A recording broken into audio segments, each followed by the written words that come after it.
지수 흐름으로 봐서는 어제 오늘 저점이 나왔는데 이게 이제 세게 올라가기보다는 박스권 흐름으로 보여질 가능성이 높다라는 관점으로 지켜보시면서 지금은 단기적으로는 우리 시장에 있어서 주도 섹터 부분을 저점 분할 매수하는 흐름 부분이 좋고 그런 가운데에서 최민수의 경제 토크 시작합니다. 오늘은 이 또 어지러운 시장에서 항상 그 해안을 가지고 계신 우리 카리스마 김기수 주식 더스토리의 김기수 대표님 모셨습니다. 어서 오십시오. 예, 안녕하십니까. 한국증권TV에서는 오랜만에 뵙죠? 예, 네, 그렇습니다. 그래서 그립더라고 생각나더라고요. 우리 김 대표님이 2차전지 잘 갈 때 그죠? 회원들에게 우리는 일단 판다. 예? 그러고 나서 그게 그리고 하루 이틀은 올랐을라나 결과적으로 그때 고점이 됐고 그죠? 예. 현대오토에버 같은 경우도 말씀하시고 나서 지질이 못 간다 그랬대. 한번 주식이 불을 뿜기 시작하니까 그죠? 예, 날아갑니다. 야, 그런 얘기들 좀 2차전지 얘기도 해야 되고요. 일단 그 전에 시장 얘기부터 좀 하도록 하겠습니다. 글로벌 시장 흐름이나 우리 시장 흐름을 봤을 때 뭐 계속 조정 장세, 종목 장세가 나타나는데 계속 이렇게 가는 겁니까? 아니면 뭐 하반기에 장이 좀 있습니까? 뭐 시장의 섹터나 종목들이 특별하게 바뀌지는 않죠. 네. 그런데 이제 실적 시즌과 또 비실적 시즌 그리고 또 그 속에서 주가가 아무리 좋은 기업의 종목 부분이 주가가 많이 올라가면 또 밸류 부담이 그렇죠. 있잖아요. 네. 그러니까 또 일정 정도 쉬는 시간 이런 타이밍을 잘 이용을 해서 매매하는 게 바람직하고 거기에 이제 제가 이제 그 작년부터 계속해서 탈중국하라 이런 이야기를 많이 했고 또 이번 그 올해도 3월 23일일 겁니다. 3월 23일 날 나와서도 중국보다 미국과 연관된 공급망 관련주들 그 주식들을 매매하시는 맞아요. 게 좋고 거기서 이제 그때 말씀드렸었던 게 2차 전지 그리고 로봇, AI 뭐 이 현대오토에버를 그때 말씀을 드렸었고 그다음에 이제 6월 19일 날 또 한번 제가 나와가지고 또 굳이 포스코퓨처 해외 목표가가 얼마 정도 되느냐라는 거 물어보셨을 때 제가 55만 원 정도 본다. 그때가 이제 36만 원대였었죠. 제가 물어봤어요. 목표가 얼마냐고? 예. 그래서 굳이 그래서 55만 원 정도라고 했는데 올해 7월 26일 날 69만 3천 원까지 갔습니다. 네. 그때 이제 에코프로가 153만 원 그리고 뭐 그렇죠. 날라갔죠. 그렇죠. 네. 그렇게 이제 포모 현상에 의해서 네. 세게 들어올 때는 이익 실현해야죠. 네. 우리가 이제 주식을 하면 주식은 매수만 하는 건 아닙니다. 네. 주식을 적당한 가격에 차익 실현할 수도 있고 해야지 또 손절도 하잖아요. 그런 흐름들을 가져야 되는데 주식을 안만 좋다고 계속 매수만 해서 바라보는 건 어렵죠. 그러니까요. 이제 올랐을 때 팔아야 되는데 올랐을 때 그때 이제 더 사가지고 문제죠. 그죠? 예, 지금까지 와서 그런데. 그러니까요. 예, 뭐, 섹터나 그런 얘기는 그렇다. 시장도 그러면 이제, 단기적으로는 오를 만큼 올랐다고 보시는 거예요? 이제 그래서 이제 글로벌 시장이나 네. 우리 시장 움직임을 좀 봐야죠. 네. 사실 뭐 도표 하나 보도록 하죠. 이건 지원이 되면 네. 우리가 이제 주식을 할 때 애매할 때보다 확실할 때 힘주는 게 좋잖아요. 그렇죠. 제가 이제 고스톱 비교를 많이 하는데 네. 그죠? 패가 안 들어오면 그죠? 죽어야 되지 그렇죠. 않습니까? 네. 그런데 항상 그 손실을 봤다고 열고를 하다 보면 당하게 되죠. 제대로 된 패가 들어왔고 제대로 된 흐름을 보여줄 때 뭐 쓰리고의 피박도 씌울 수 있는 수익을 극대화할 수 있는 부분인데 지금 이제 요 도표를 보는 부분이 지금 미국 시장도 그렇고 우리 시장도 그렇고 지금 조정과 반등을 반복하고 있는 상황입니다. 시장 지수가. 그러니까 코스피 지수 기준으로 보면 2,500포인트, 2,600포인트 내에서 오르락내리락만 하고 있고 네. 미국 시장은 지난번에도 말씀드린 것처럼 이 AI 핵심주인 엔비디아를 비롯해서 빅테크 7 관련주들 그게 이제 마이크로소프트, 테슬라, 애플 그리고 이 메타 뭐 이렇게 해서 7종목이 시장을 주도하고 있습니다. 그런데 그런 종목들도 일정 정도 상승을 하고 쉬어야 될 자리거든요. 그런 부분에서 쉬는 형태가 진행되다 보니까 세게 올라갈 수 있는 흐름이 전개가 되지 않죠. 사실 이 부분이 가장 중요한데 미국 시장에서 엔비디아 뭐 엄청나게 오르는 건 알고 계시잖아요. 그리고 또 실적도 엄청나게 좋게 나왔고. 근데 지금 오른쪽 표를 보시면 나스닥의 이 아까 조금 전에 말씀드렸었던 빅테크 관련주들이 시가총액을 장악을 하고 있습니다. 그러니까 나스닥은 이렇게 상승폭이 큰데 다우지수나 또 일반 여타 산업군 부분은 그렇게 큰 힘을 발휘하지 못해요. 그게 이제 중간에 있는 특히 미국 주요 소비 관련주들이 주가가 다 안 좋거든요. 이건 이제 이 여러 가지 면에서 볼 필요가 있는데 요 부분을 한번 9월 달 부분을 한번 볼 필요가 있습니다. 9월 달은 미국 시장도 그렇고 우리 시장도 그렇고 세게 올라가기가 어려운 시장이고 역대로 보게 되면 9월이 하락 확률이 높은 시장이었어요. 네. 그런 부분들 속에서 미국 시장에 있어서 9월 말까지 합의되어야 되는 이 내년도 예산안 이 부분과 관련된 노이즈가 계속 나오고 있는 중이고 그리고 대법원이 학자금 이자 지원을 중단하면서 10월부터 영향권에 들어갑니다. 그리고 이제 내일이 중요한데 미국 자동차 3사가 대규모 파업을 그렇다면서요. 예고를 하고 예. 있죠. 그런데 이제 이 부분도 사실 우리 시장에서 2차 전지 약세 요인 중에 하나였었어요. 왜냐하면 이 미시간주를 비롯해서 트럼프가 지금 계속 자극을 하고 있는 중이거든요. 왜냐하면 이 내연기관차에서 전기차로 전환을 하게 되면 노동자 수가 줄어들게 됩니다. 전동화를 통해서. 그렇게 되고 또 이 배터리 우리 많이 진출하고 있잖아요. LG엔솔부터 시작을 해서 IRA 보조금을 통한 진출을 했는데 사실 내연기관차에 종사하는 이 노동자들보다 이 배터리나 전기차에 근무하는 노동자들의 임금이 낮습니다. 그걸 지금 자꾸 똑같이 맞춰달라고 하는 거거든요. 그게 일의 흐름 부분이나 숙련도 이런 것들을 감안하지 않고 전동화 쪽으로 가게 되면 그래도 일이 경감이 되잖아요. 그러니까 차별적 흐름이 진행돼야 되는데 그래서 그런 임금에 대한 부담 이런 부분들이 있고 거기다가 자꾸 트럼프가 이 노동자들의 표를 얻으려고 이 자극하는 흐름 부분들. 그래서 지금 이 리치몬드 북쪽의 부자들이라고 이 노래 가수가 이게 이제 인기가 있는데 누구예요? 이게 이제 가수가. 제가 이제 이름을 잘 모릅니다. 저는 뭐 연예인 이름을 잘 못 외우니까 이 노동자 출신 가수인 올리버 앤슨이라고 하는데 네네. 이게 이제 복지 지출 비판을 하고 공화당 지지를 하는 흐름인데 리치몬드 북쪽의 부자들이라는 건 이제 워싱턴을 이야기하는 거거든요. 그러니까 빗대어서 지금 바이든 정권을 안 좋게 얘기하는 그런데 그게 지금 인기가 있다는 거죠. 그게 이제 방만한 재정에 대한 문제점을 지적하는 그런 부분이다. 그래서 전체적으로 보면 이게 만만치가 않아요. 내년 예산안 노이즈라든지 학자금 이자 지원 중단 뭐 이런 부분들 그런 부분들 속에서 지금 미국 시장에서 연체율이 증가하고 있거든요. 그리고 저축의 그런 부분들이 낮아졌고 그렇게 해서 가계와 개인들의 실질 구매력이 감소가 될 수 있다는 부분 이런 거는 이제 경기 민감주나 또 소비 관련주들에게는 영향이 있거든요.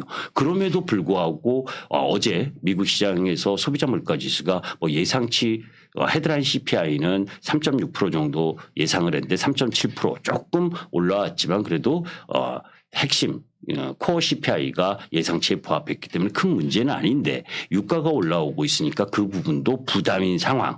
이런 여러 가지 부분들이 지금 진행되면서 미국 시장에 있어서 다소 주춤거리는 모습이고 또 거기에 뭐 우리가 알고 있듯이 지난주에 이 애플 아이폰에 대해서 중국의 공무원들 사용 금지. 그게 비단 애플뿐만이 아니라 애플은 중국 매출이 한 19% 정도 되거든요. 그런데 엔비디아는 21% 정도 되고 뭐 말로는 어제 중국에서 뭐 문서화하지 않았다. 뭐 이런 이야기를 하지만 공산당 말을 어떻게 믿습니까? 그죠? 우리나라도 뭐 한한령 한다고 뭐 하는 겁니까? 그렇죠. 그래서 네. 이제 이 미국 기업들 빅테크 기업들이 이런 상황 흐름이라면 더 치고 가기가 부담스럽잖아요. 그러니까 그동안 올라왔었던 부분에 대한 행보, 기간 조정이 필요한 부분에서 정치적인 사안 이런 부분들까지 감안하니까 힘들었고 그런 부분들을 이용해서 외국인들이 이 9월 사실 9월 28일부터 우리나라 6일 동안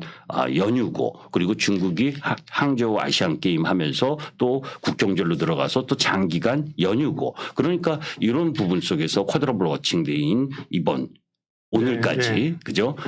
사실 6월 이후 만기 지나고 나서 현 선물을 계속 매도를 했고 매도를 하면서 이번 주에 월요일 화요일 보시면 여타 아시아 증시 일본이나 미국은 별로 크게 하락하지 않았는데 우리 시장만 세게 밀었거든요. 오늘은 좀 반등을 세게 했지만 그게 이제 자기네들이 선물 매도 구축한 부분 그것에 대한 이익 실현을 위해서 이번 주 좀 강하게 밀어붙인 거죠. 그래서 지수 흐름으로 봐서는 어제 오늘 저점이 나왔는데 이게 이제 세게 올라가기보다는 박스권 흐름으로 보여질 가능성이 높다라는 관점으로 지켜보시면서 지금은 단기적으로는 우리 시장에 있어서 주도 섹터 부분을 저점 분할 매수하는 흐름 부분이 좋고 그죠? 그런 가운데에서 너무 강한 베팅을 하기보다는 조금 시간을 인내할 필요가 있는 관점으로 시장을 보실 필요가 있다 이렇게 말씀드립니다. 네. 김 대표님 앞에 계시다고 하는 얘기가 아니라 참 시장 흐름을 잘 읽으세요. 네. 매일 볼 수가 없어서 안타깝습니다. 유튜브 들어가면 그 매일 시황 설명해 줍니까 이렇게? 매일은 아니고 이제 이런 내용들은 매주 수요일 날 방송을 통해서도 이야기를 하고 또 유튜브로도 올려놓죠. 예. 저도 방송에서 뭐 자주 못 뵈니까 듣기가 좀 어렵습니다. 그러니까 9월까지는 이제 어려운 흐름들로 갈 수밖에 없는 환경이었고 그런 흐름이 나타났다. 지금 이제 추석 지나고 나서의 흐름들을 기대라는 건데 지금 말씀 들어보면 지수가 그렇게 크게 올라가면서 갈 수 있는 환경은 아니라고 보시는 거네요. 기본적으로는 박스권 내에서의 움직임, 그죠? 네, 그렇습니다. 그럼 박스권이면 결국 이런 테마 주도 섹터가 이제 시장은 항상 가려면 주도주가 있어야 되잖아요. 주도주가 부각되면서 수급이 붙고 올라가고 그래야 지수도 올라가는 건데 그렇습니다. 그런 게 아니라고 하면 주도 섹터가 이렇게 하반기에 10월 11월에 두드러지지 못하면서 그냥 종목 장세 테마 장세로 갈 수 있는 가능성도 있네요. 그렇겠죠. 그런데 이제 그런 시장의 테마 섹터가 움직일 거를 미리 다 예측하기는 쉽지가 않아요. 왜냐하면 이제 제가 그 3월에 나와서도 말씀드렸듯이 6개 이 주요 테마 부분이 올해를 장악할 거다라고 한 게 이제 그 중에 AI와 그리고 또 로봇 그리고 SDV 뭐 보안 뭐 이런 쪽 라인을 몇 개를 제시를 했는데 그런 부분들의 시세 움직임 속에서 사실 2차 전지만 상당히 많이 오른 것은 아닙니다. 그죠? 그런데 뭐 경제 기사나 보게 되면 뭐 2차 전지만 많이 오른 것처럼 얘기를 하는데 로봇 AI 이런 것도 엄청 올랐고 로봇이나 AI, 의료 AI부터 시작을 해서 상당히 많이 올랐거든요. 그러니까 그런 부분들이 이제 이후에도 섹터에서 일정 정도 이야기를 하겠지만 실적 시즌이 들어오면 몸살이게 되거든요. 성장 섹터 부분에 있어서 테마성 흐름 아직 숫자로 정확하게 찍히지 않는 쪽은 그러니까 지금은 9월 지금 왜 제가 아까 연휴 기간을 이야기를 했냐면 이 옵션 만기 끝나고 나서 연휴 추석이 다가오고 그것이 추석이 지나게 되면 실적 시즌으로 들어가지 않습니까? 그러면 이번 국면에 실적 숫자로 잘 안 찍힐 수 있는 섹터 종목 부분은 매도를 하고 가는 게 나은 거죠. 네. 그리고 이제 또 남은 그 4분기의 걱정거리가 이제 양도세 이슈가 있습니다. 해결이 안 됐기 때문에요. 그리고 예전 같으면 12월인데 11월 뭐 10월 이렇게 좀 최근 경향은 좀 이슈가 빨라지는 경향이 있었어요. 어떻게 또 제가 말씀드리고 싶었었던 내용을 우리가. 이것도 한번 도표로 보시죠. 개인의 청구서가 날아올 시간이다라고 이제 제가 2주 전에 벌써 말씀을 드리고 있는데 국내 주식시장에서 개인 투자 거래 비중이 지금 70-80%가 됩니다. 코스피에서는 한 58% 정도가 개인 비중이고 코스닥이 80%. 연말 변수인 이 양도세 회피 목적 개인 순매도 개별 종목은 10억 원 이상 보유한 개인 부분이 해당이 되는데 이게 사실은 우리가 어떤 사안에 대해서 학습 효과를 느끼잖아요. 그죠? 그래서 이전 같은 경우에는 10월 말부터 11월 달 이때가 이제 주로 흘러나왔다면 이번에는 이 추석 연휴 전 이때 이제 이 원체 이제 2차 전지나 로봇이나 또 이 AI나 많이 올랐었던 섹터 부분들은 오히려 이 타이밍에 나올 가능성이 높다. 그래서 9월과 10월 초 요 부분에 매물이 먼저 나올 가능성이 높다라는 쪽입니다. 그래서 그런 부분들을 감안하셔야 되기 때문에 신중하셔야 된다라는 말씀을 드립니다. 네.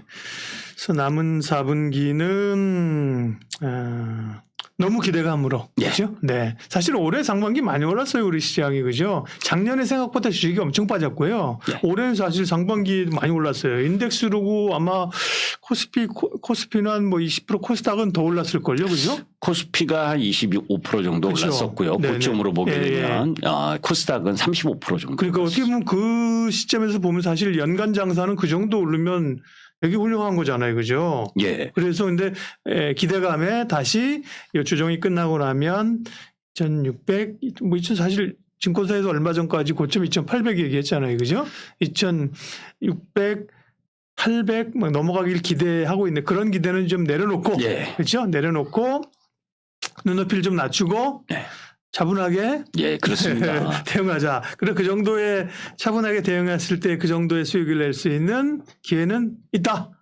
그렇죠. 그쵸? 있죠. 네, 네. 그런데 이제 제가 이제 거기서 덧붙여서 네네. 말씀을 드리면 자 이제 코스피 지수가 25% 정도 고점으로 네네. 25% 정도, 코스닥이 35% 정도 올라왔는데 에코프로가 1,300%까지 올라갔었거든요. 지금 한 780% 떨어져서도 네네. 780%고 2차 전지의 주도 양극재는 그랬습니다.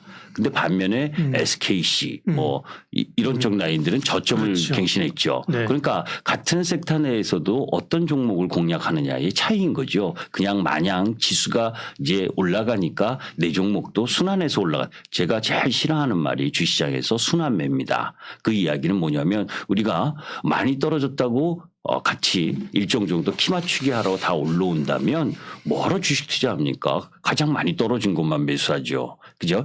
그런 말에 현혹이 돼서 예. 자꾸 가장 강한 종목을 매매를 하지 않고 약한 종목을 매매하는 우를 범할 수 있다는 겁니다. 네, 알겠습니다. 섹터 얘기는 또 따로 하도록 하겠고요. 전반적인 시장 흐름과 4분기의 전략은 여기까지 마무리하겠습니다. 김기수 대표님 도움 말씀 주셨습니다. 고맙습니다.